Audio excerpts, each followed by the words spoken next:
Hello students, this is the fourth part of video for chapter number 3 from history. So in the last video we have learnt about Britain turns to India for indigo cultivation, and there is two kind of method to cultivate the indigo, so that we are going to learn how was indigo cultivated. So in the screen you can see there were two main system of indigo cultivation. To the left hand side you can see niche, and to the right hand side you can see the Rioti system. So under niche cultivation, the planter produce indigo in lands that he directly controlled. So here the planter, who were the planters? The British officials, the Britishers were considered as planters who were coming from Europe to India to establish their business or to invest in this business.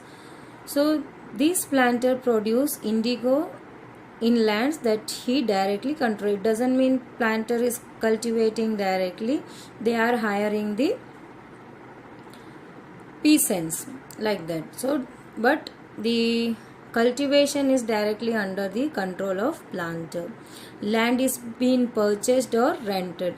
As you know, they are the investor. They don't have any kind of land to cultivate the indigo, so they purchase or they rent the or take the land in rent, and they took the control of the cultivations.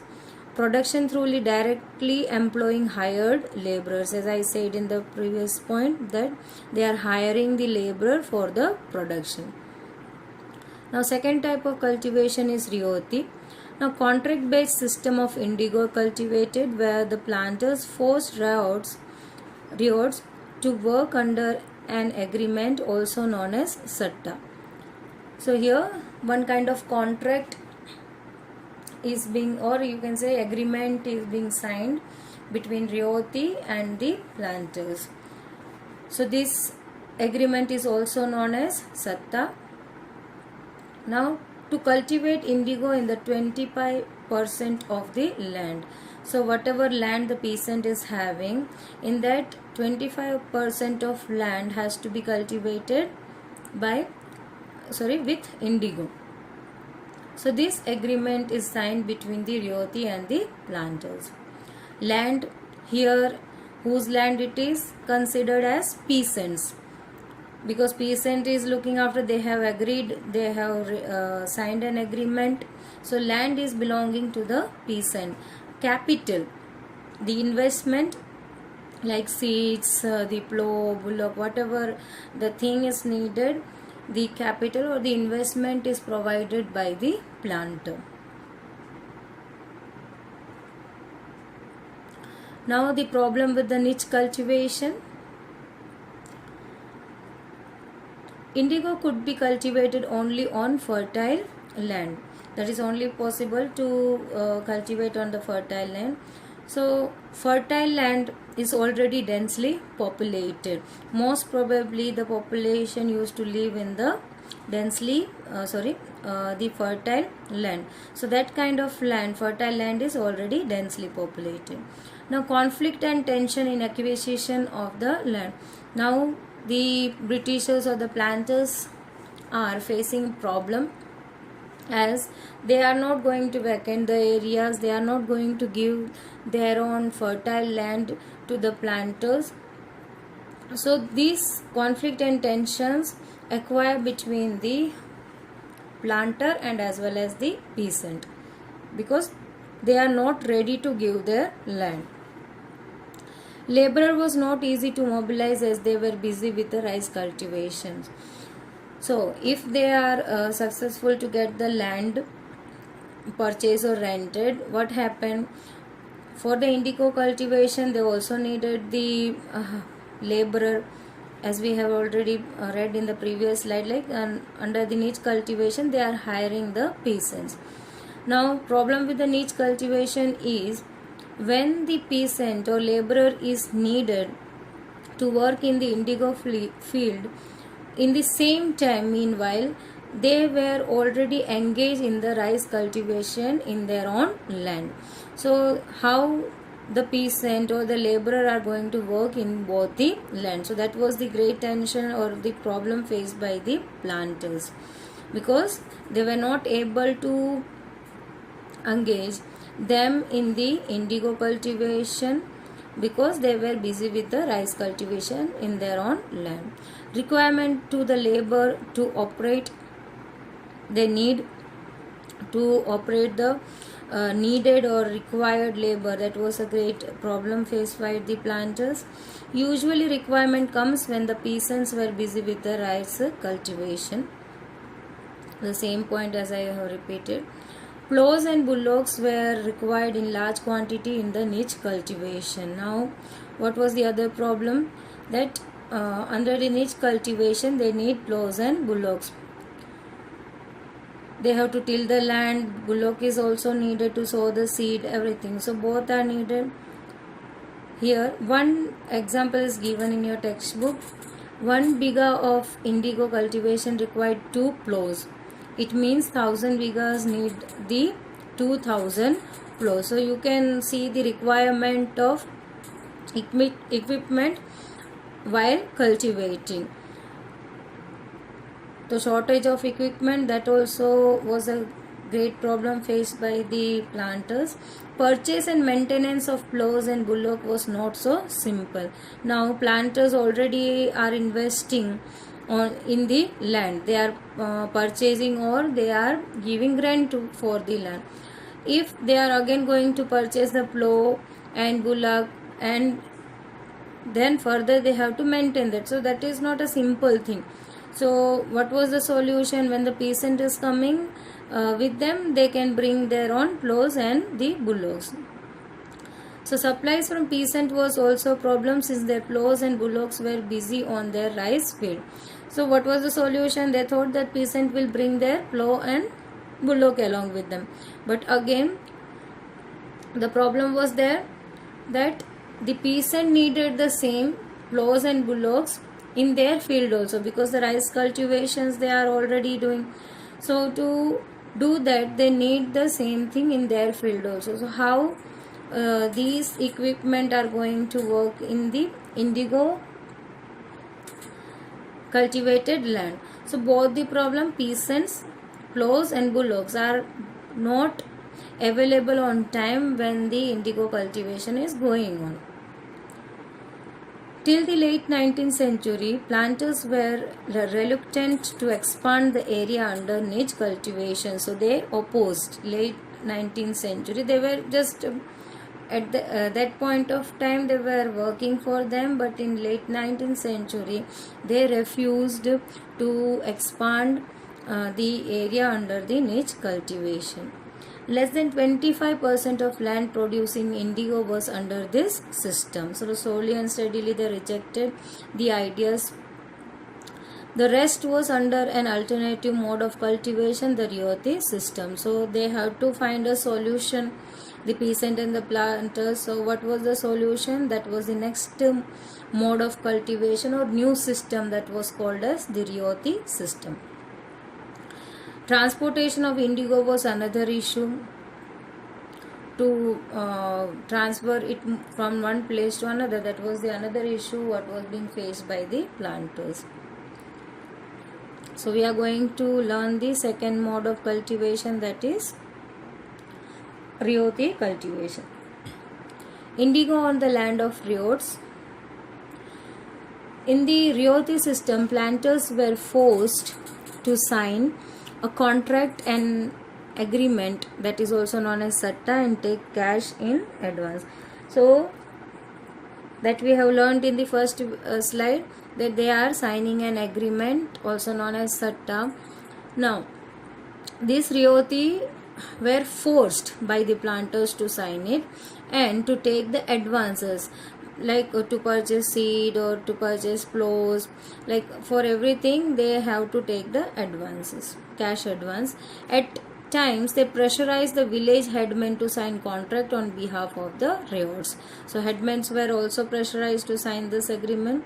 Due to the loan or advance, 1/4, that is 25% of the cultivators' land was being under the indigo cultivation.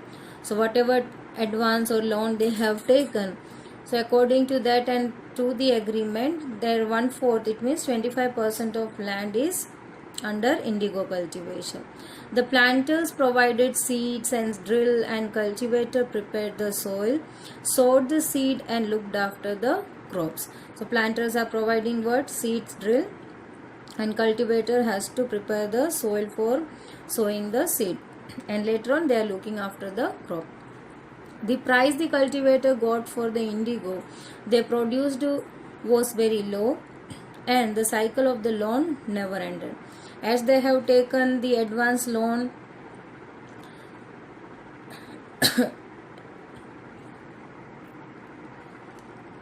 they sell their produce to the money lender only, or to the planter only, because they are giving away the advance or loan. So what happened? The produce, when it is being sold to the planters, they are giving very low price for the indigo. So what happened? Their cycle of loan is not going to end, because they have taken advance more, and for their produce the planters are paying less. So how they are going to pay the actual money and the interest? So they just get into the trap of never ending loan cycle. Indigo had a deep roots, and it exhausted the soil rapidly. As we said that the indigo can be cultivated only in fertile land, but the indigo is having very deep roots, so it is extracting all the nourishment of the soil. So the soil get exhausted. After an indigo harvest, the land could not be sown with the rice. So the other crops also cannot be cultivated on the same land where the indigo is being cultivated. Our next topic is the Blue Rebellion and after. In March 1859, thousands of ryots in Bengal refused to grow indigo. This was the result, as they have faced many problems and were exploited by the planters. So rent were refused, indigo factories were attacked, armed with spears, sword, bows and arrows. Those who worked for planters were seriously boycotted, and the Gomastas, who was the Gomastas? Agent of planters, who came to collect rent, were beaten up. So this is the way how they have refused, or how they have rejected or reacted the planters. Ryots swore they would no longer take advances to sow indigo, nor be bullied by the planters like Lathials, the lathi wielding strongmen maintained by the planters. So here they have swore, they took oath that they will not longer take any kind of advances to cultivate indigo, and even they will not be bullied by the planters, Lathials. Here Lathials means the strong person with the lathi, who used to beat the peasant if they are rejecting or if they are not agreeing for something, and these Lathials were appointed by planters. Why peasant rebelled? Now they felt the system was oppressive. In 1859, the indigo ryots felt that they had the support of local zamindar and village headmen in their rebellion against the planters. So they thought the zamindars and village headmen is going to support them. Against whom? Against the planters. So they felt that now they are strong to just oppose the power, that is planters. Village headmen and zamindar urged the ryots to resist the planters. So they were supported also. They were unhappy with their increasing power of the planters. But why the zamindars and headmen has supported the ryots? Because they were already unhappy. So for that reason, that was mean, but they were supported. They were supporting the ryots. In some places, local zamindars and village headmen also supported the cultivators, as I said before. The indigo peasant also imagined that the British government would support them in their struggle against the planters. Now peasant also, the indigo peasant felt that the British government will support the peasant in their struggle against the planters. Now why they thought that, why the British government would support the peasant, indigo peasant? So this was the answer. After the revolt of 1857, the British government was particularly worried about the possibility of another popular rebellion, because already in 1857 the revolt they were gone through, so they were not ready for the another rebellion by the riots. When the news spread over a simmering revolt in Indigo district, the lieutenant governor toured the region in winter of 1859. Riot saw the tour as the sign of sympathy. So this tour of the lieutenant government, the peasant thought that that was the sympathy what the government is showing towards them. When in Barasat, the magistrate Ashley Eden issued a notice stating that riots would not be compelled to accept indigo contract. Word went around the Queen Victoria and declared that indigo need not be shown. So this is the another benefit what the peasant got. Now they don't have to sign any kind of agreement, even they don't have to cultivate indigo. As the rebellion spread, intellectuals from Calcutta rushed to the indigo districts. They wrote of the misery of the riots and the tyranny of the planters and the horror of the indigo system. So everything was being written by the intellectual when the rebellion was spread. Worried by the rebellion, the government brought in the military to protect the planters from assault, and Indigo Commission was set up to inquire into system of indigo protection. So government has taken this kind of steps. They were already worried about the rebellion, so they brought the military to protect the peasant from the assault of planters, and for that even they have set up an Indigo Commission to look after the indigo production. After the revolt, indigo production collapsed to Bengal. The planters now were shifted to Bihar. With the discovery of synthetic dye in the late 19th century, their business was severely affected, but yet they managed to expand the production. Mahatma Gandhi, who returned from South Africa, a peasant from Bihar, forced him to Champaran and see the plight of the indigo cultivators there, because already their business were collapsed. Now they don't have any kind of way to earn or to follow their old traditions. So here Mahatma Gandhi was requested to come and see the condition of the peasant at Champaran. Mahatma Gandhi's visit in 1917 marked the beginning of the Champaran movement against the indigo planters. So here your chapters and almost all the topic we have covered and cleared up. If you are having any doubt, feel free to ask in my WhatsApp number. Till then, stay tuned for the next chapter to be started. Thank you.